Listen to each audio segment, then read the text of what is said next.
Good morning, and thank you for having me. My name is Monika Vadali. I work with the PCA.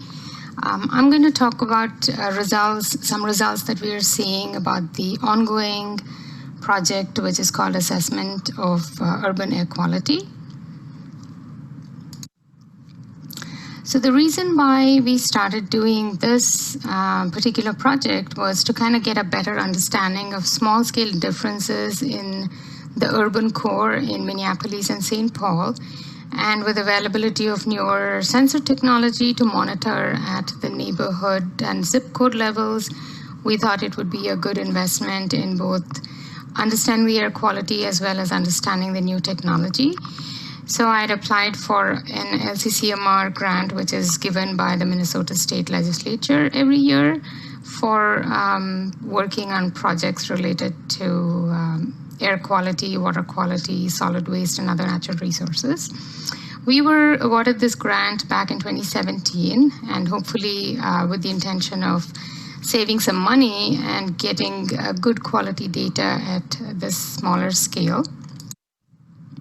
So why we chose Minneapolis and St. Paul was because it is definitely the urban core with the highest density of population in Minnesota.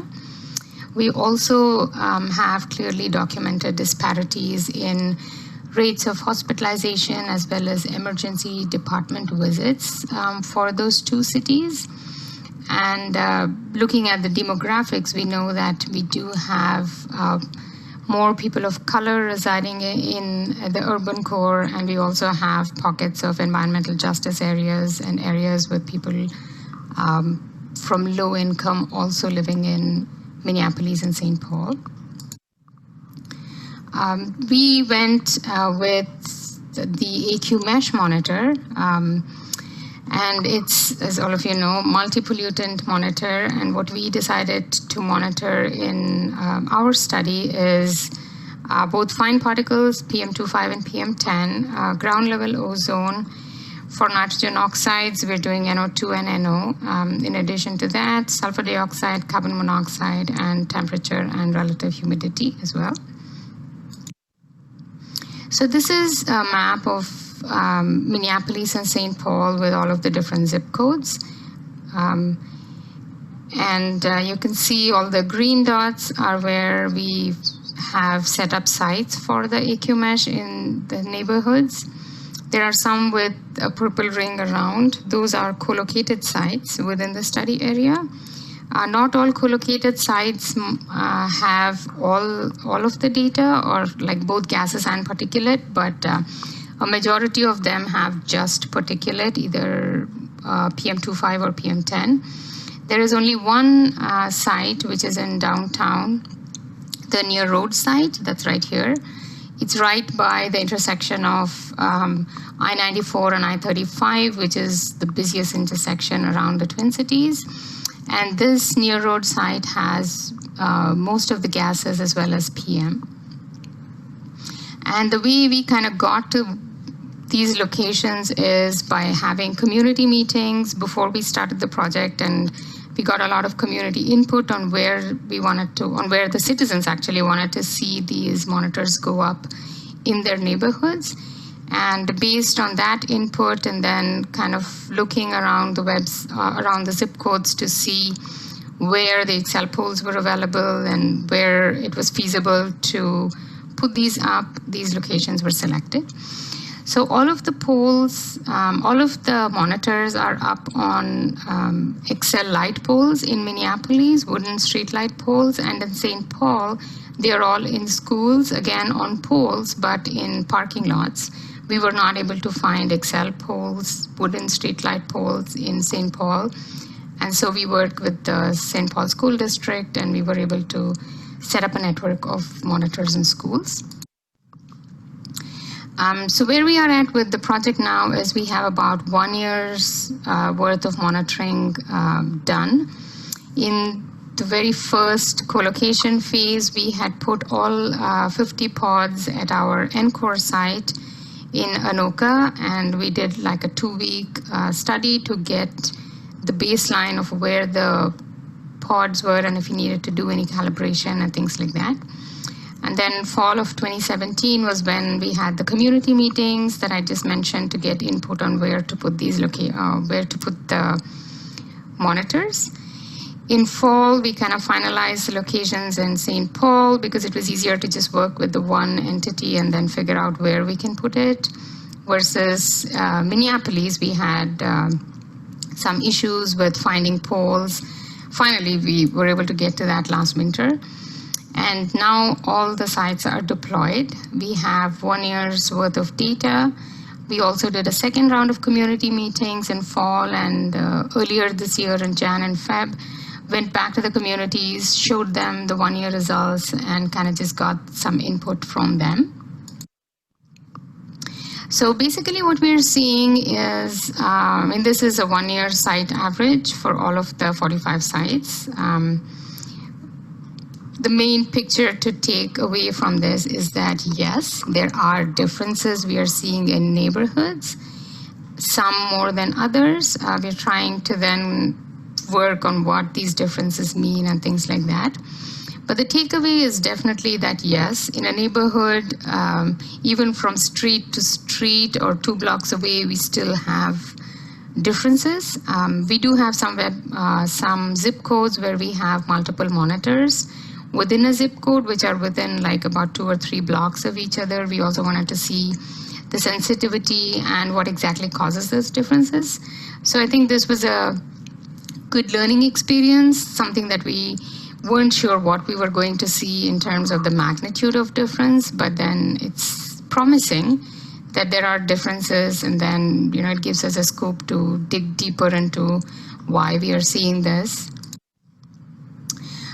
In today's presentation, I also wanted to share some special events that we have seen, especially in light of what has been happening in Minneapolis and St. Paul since Memorial Weekend. And this is something that we were interested in seeing because of the rampant fires that literally burned a whole week. So this is a map of, all the red dots are kind of the possible fires, which was again mapped by a crowdsourced map of Minneapolis and St. Paul. I just got the locations from that. And then we have our federal monitors that are co-located, and then all the yellow ones are the AQ mesh monitors. So by looking at the PM25, we can definitely see where those spikes are. So this is in North Minneapolis, kind of the Memorial Weekend, nothing to do with the fires, but it's the weekend, so we know that people were outside doing, barbecues and having campfires, backyard fires, those kind of things. And then 28th is kind of when the rioting and the fires started. It started in South Minneapolis with this biggest peak, which is at actually our near road site. There was a pawn shop that was burnt down, which is right like kitty corner from the monitor. And we really picked that up, especially in the early hours. By like 9:30 in the morning, it had kind of died down, but then you can see it kind of lingers, and then there are other fires that prop up. And this kind of moved over to North Minneapolis the next day. So this is what those peaks are. And the same day as this happened, along the University Summit Avenue, we had 1 or 2 focused areas where we did have monitors, and we were able to catch that as well. Another interesting thing, this is something that we always expect to see, the July 4th fireworks. So this is from 2019, from last year. And this is from 2020, that is this year. This year we can see that even though the firework intensity is there, but it's much more, with the levels being at like around 60 micrograms per cubic meter. Whereas in 2019, it kind of was slightly lower. And it always continues from July 4th through the weekend. So that's something that we did expect to see anyways. So in summary, as I mentioned, we are seeing differences in concentrations in all of the zip codes. What we are trying to work on is to kind of see or understand what these differences mean. Are there, local activities like the backyard burning that contribute to this on a regular basis, or is there some other hotspot? I don't know, like buses idling or trucks idling or a busy side street or construction or anything of that kind that contributes to these differences. So that's kind of what we are working on, and also to kind of see what is the difference overall between average pollution levels in St. Paul versus Minneapolis. We have started working on looking at comparing the federal monitor data to the central data. And as next steps, based on that work, we did find that it would be more beneficial to our study to improve data quality. So we are working with the AQMesh folks to develop scaling factors for individual sensors, which we would now like to apply and see how that changes the data and if that improves the measurements. We are going to continue to monitor neighborhoods. It's a 2-year project, so we'll be continuing to collect data till May of 2021. And the analysis is also going to continue in all of the co-located sites. And we are definitely going to concentrate on finding out what those anomalies are, the higher ones, if we continue to see them. I would like to thank our partners in this, the City of Minneapolis, St. Paul District, LCCMR for giving us the grant, and AQMesh for continuing to work with us.